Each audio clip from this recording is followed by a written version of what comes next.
ویسے تو کنفیوژن کسی بھی چیز میں اچھی نہیں ہوتی، لیکن خاص طور پہ آزاد کشمیر میں جو صورتحال ہے اس میں کنفیوژن بڑھتی جا رہی ہے، اور یہ اتنا حساس معاملہ ہے کہ ہم افورڈ نہیں کرتے اس معاملے میں۔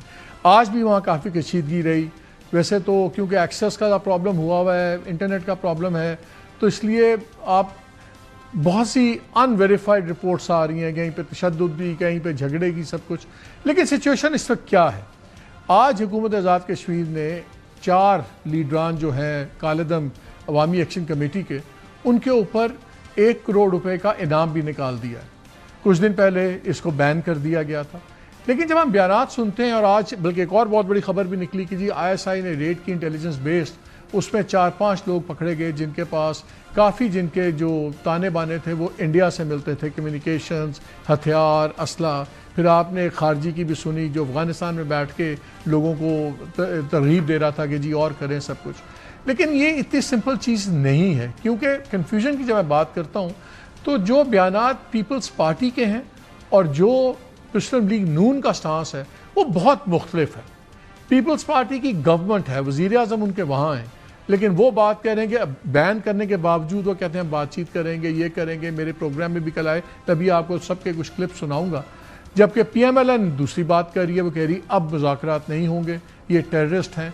جس گورنمنٹ نے خود بین کیا ہے، جس گورنمنٹ نے خود ان کا رینسم نکالا ہے، آج ان کی باؤنٹی نکالی ہے، اسی کے وزیر اعظم کچھ ایسی بات کر رہے ہیں جس میں کنفیوژن، یہ ایسے تاثر دے رہے ہیں جیسے بین ان کی منشا سے نہیں ہوا، کہیں اور سے ہو گیا ہے۔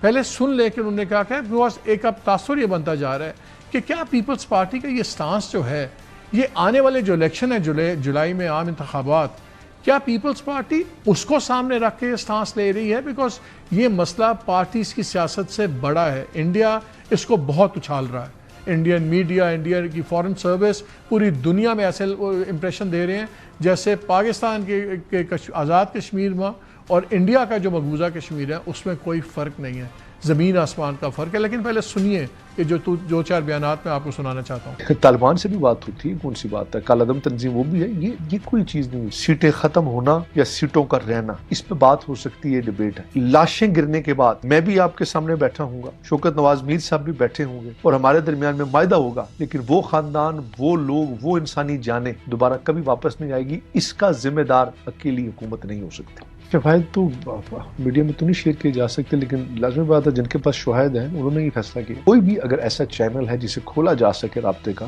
تو اس رابطے کے چینل کو دوبارہ سے اوپن کیجیے تاکہ اس کا ایسا انجام ہو جس میں کوئی افہام و تفہیم کا راستہ نکلے۔ ورنہ آج یقیناً ریاست کو ہرا کر بھی ان کی جیت نہیں ہو سکتی، اور ریاست جیت بھی جائے تو انسانی جانوں کے ضیاع کے بعد میں اسے جیت تصور نہیں کروں۔ کشمیر کے حوالے سے میں ذاتی طور پہ سمجھتا ہوں، اور یقیناً میری پارٹی کا سٹانس بھی یہی ہے کہ ایکشن کمیٹی کے جو لوگ ہیں وہ وہاں پہ کھڑے ہوئے، ہم اس میں کہہ سکتے ہیں کہ بیرونی فنڈنگ یہ وہ فلانا، لیکن سب سے بہتر بات یہ ہے کہ ان سے بات چیت کے ذریعے مسئلہ حل کیا جائے۔ پاکستانی گورنمنٹ کو اس پہ سوچنا پڑے گا۔ بات چیت ہونی چاہیے۔ ہم ایک جمہوری ملک کس سے کریں گے؟ دیکھیں جو لوگوں کو مار رہے ہیں، نہیں، بقول ان کے لاشیں مسک کر رہے ہیں، جو لوگوں کو مار رہے ہیں، جو لاشیں مسک کر رہے ہیں، ان سے تو نہیں، لیکن پولیٹیکل جماعتوں کو آپس میں تو بیٹھ کے اس کا حل سوچنا چاہیے۔ 177 FIR جو ختم کی گئی تھی، وہ جو زخمی ہوئے تھے لوگ ان کی ختم کی گئی تھی، جو بلوے اور پرتشدد مظاہرے ہوئے ان کے دوران جو FIR ہوئی ان میں دفعات وہ تھی وہ ختم کی گئی تھی۔ ایک تو وہ دوبارہ بحال ہو سکتی ہے، اور اس بات کا کبھی امکان ہے، میں آپ کے پروگرام میں کہہ رہا ہوں کہ وہ ساری 177 FIR دوبارہ ریوائیو ہو جائے۔